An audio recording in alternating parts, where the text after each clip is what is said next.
dengan Mas Kesehatan kesempatan untuk hadir di tempat ini guna untuk melaksanakan kegiatan kita, yaitu komunitas belajar. Adapun kegiatan kita pada hari ini yaitu pemaparan materi dari Miss Elvira tentang diseminasi budaya positif. Setelah itu kita lanjutkan dengan tanya jawab. Untuk selanjutnya kami serahkan kepada Miss Elvira untuk memaparkan materi tentang diseminasi budaya positif. Kepada Miss Elvira kami persilakan.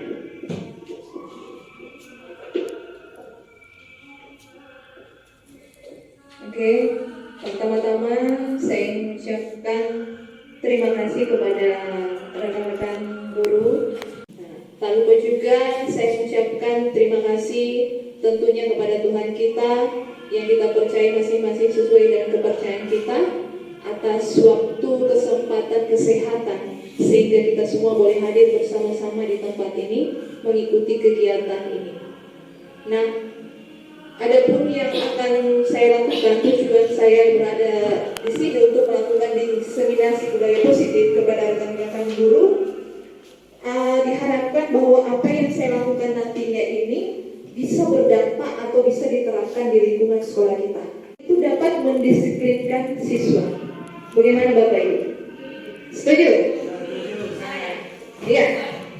Untuk Ibu Karyati mengatakan bahwa pemberian hukuman itu dapat mendisiplinkan siswa. Ada yang lain? Mungkin merasa tidak setuju? Iya? Ada? Oh, oke. Oke.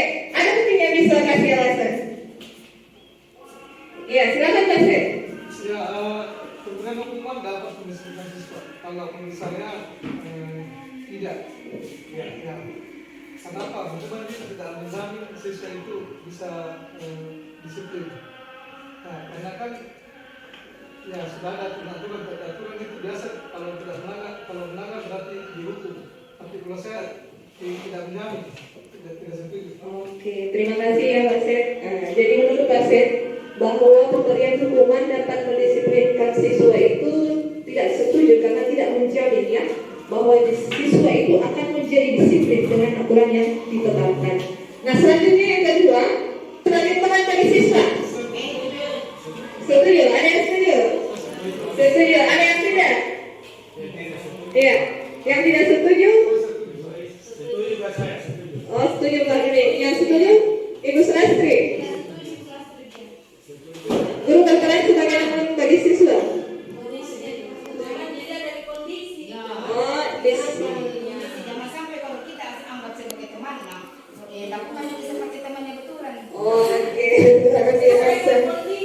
Disesuaikan dengan kondisi. Oke, terima kasih Bapak Ibu atas tanggapannya. Nah, dari tanggapan Bapak Ibu ini nanti kita bisa melihat, kita menjawab apakah ya tanggapan kita ini sudah tepat kita lakukan sebagai guru zaman sekarang, ya. Untuk itu kita harus tahu ini dulu mengenai apa itu budaya positif. Di sini budaya positif adalah perwujudan dari nilai-nilai atau keyakinan universal yang diterapkan di sekolah. Perwujudan dari nilai-nilai. Nah, nilai-nilai apa yang dimaksud di sini adalah nilai kebajikan yang merupakan sifat positif dari manusia itu sendiri. Seperti apa contohnya? Menghormati, menghargai, disiplin, peduli, kerjasama, saling membantu. Itu adalah nilai-nilai kebajikan, ya, yang dimiliki oleh setiap manusia, nilai positifnya. Inilah yang terwujudan dari nilai-nilai tersebut disebut dengan budaya positif. Tentunya perwujudannya itu berupa kegiatan-kegiatan, pembiasaan-pembiasaan yang kita lakukan dalam lingkungan sekolah atau pembelajaran sehari-hari. Contohnya seperti apa? Oke, memberi salam. Nah, ada budaya 5S ya. Oke, senyum, sapa, sopan, dan santun. Berdoa sebelum belajar. Berdoa sebelum belajar, betul, luar biasa. Apalagi budaya-budaya yang lain, masih banyak ya Bapak Ibu Guru. Oke, nah diharapkan kita sebagai guru sekarang ini nilai-nilai kebajikan yang kita terapkan itu sesuai dengan profil pelajar Pancasila. Oke, kita lanjut. Nah, untuk menciptakan budaya positif, ada beberapa konsep inti yang perlu atau harus kita pahami dan bisa kita terapkan agar budaya positif tercipta. Yang pertama ada namanya disiplin positif. Yang mana itu disiplin positif? Oke, nanti kita bahas. Kemudian motivasi perilaku manusia, kebutuhan dasar manusia, keyakinan kelas atau sekolah, posisi kontrol seorang guru, restitusi. Dan di sini ada sebuah kegiatan, mungkin bisa kita lakukan bersama ya, secara berpasangan. Silakan cari pasangannya. Ayo, satu orang yang memegang sesuatu dan mengatakan itu bertanda, ya. Silakan, terserah. Oke. Terserah Bapak Ibu. Seakan-akan saja ya, seolah-olah Bapak Ibu menggenggam sesuatu yang berharga. Satu orang ya. Oke. Sudah. Satu orang berusaha untuk membuka telapak tangan, genggaman tangannya untuk mengambil barang berharga tersebut. Oke. 1, 2, 3. Silakan.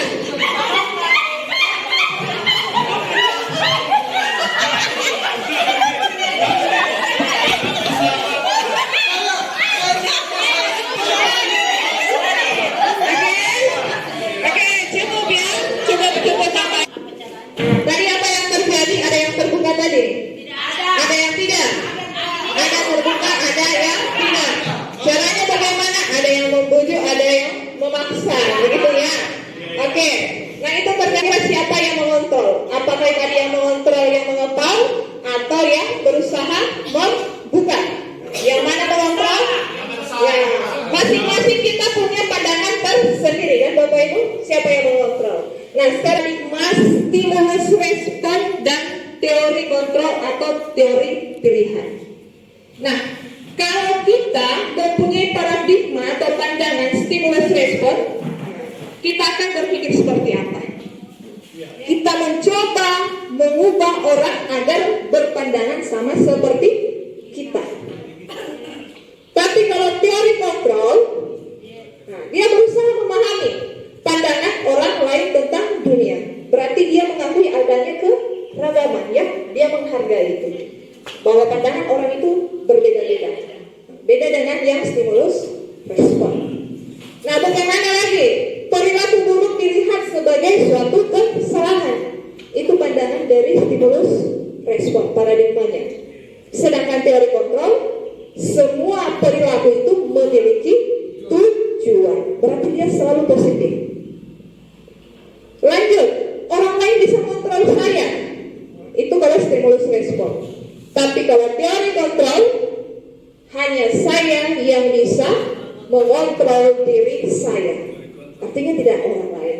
Selanjutnya, pandangan dari stimulus respon, saya bisa mengontrol orang lain. Nah, di situ kita paksa, atau kita bujuk, karena kita merasa saya bisa mengontrol orang tersebut. Tapi kalau pandangan teori kontrol, saya tidak bisa mengontrol orang lain, tidak bisa. Kecuali orang tersebut mungkin mengizinkan, catatannya itu. Selanjutnya, modal berpikir. Kalau stimulus respon itu menang dan kalah. Kalau tidak menang ya kalah. Tapi kalau teori kontrol berpikirnya menang. Artinya apa di sini Bapak Ibu? Artinya dia selalu berusaha untuk memperbaiki. Stimulus respon, orang yang berpandangan seperti ini dan teori kontrol atau pilihan. Nah, sebagai kita Bapak Ibu, sebenarnya kita dituntut untuk bisa memiliki pandangan teori kontrol atau pilihan. Bapak Ibu, kalau paradigma kita sudah mengarah kepada teori kontrol, mengapa seperti itu Bapak Ibu guru? Sekarang pendidikan sekarang ini ya, yang dikenal dengan paradigma filosofi Ki Hajar Dewantara, itu yang sedang kita anut sekarang. Menurut Ki Hajar Dewantara, pendidikan itu menuntut anak agar bisa menggali potensinya secara maksimal. Bukan menuntut. Paham Bapak Ibu kalau yang dikatakan menuntut? Kita hanya menuntut, kita sebagai fasilitator bagi anak tersebut agar anak tersebut bisa berkembang sesuai dengan potensi yang dia miliki. Karena kita ketahui bahwa anak-anak itu memiliki karakter kemampuan berbeda-beda, ya, tidak sama. Jadi jangan paksakan anak bahwa kau harus pintar, kau harus dapat nilai 10, 100 sesuai dengan yang kita mau. Tidak seperti itu untuk pendidikan zaman sekarang menurut Ki Hajar Dewantara. Jadi kita ini makanya ada sekarang kita tidak lagi fokus dengan KKN, ya. Tidak, karena kenapa?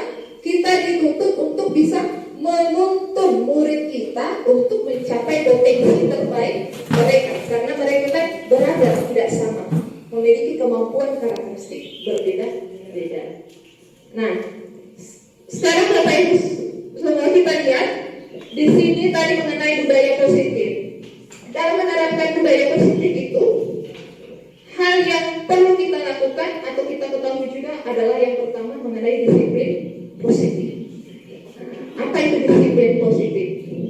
Nah, kalau dikatakan disiplin positif, berarti itu merupakan salah satu cara penerapan disiplin yang bertujuan untuk menumbuhkan kesadaran serta memberdayakan anak untuk melakukan sesuatu tanpa sogokan, ancaman atau hukuman.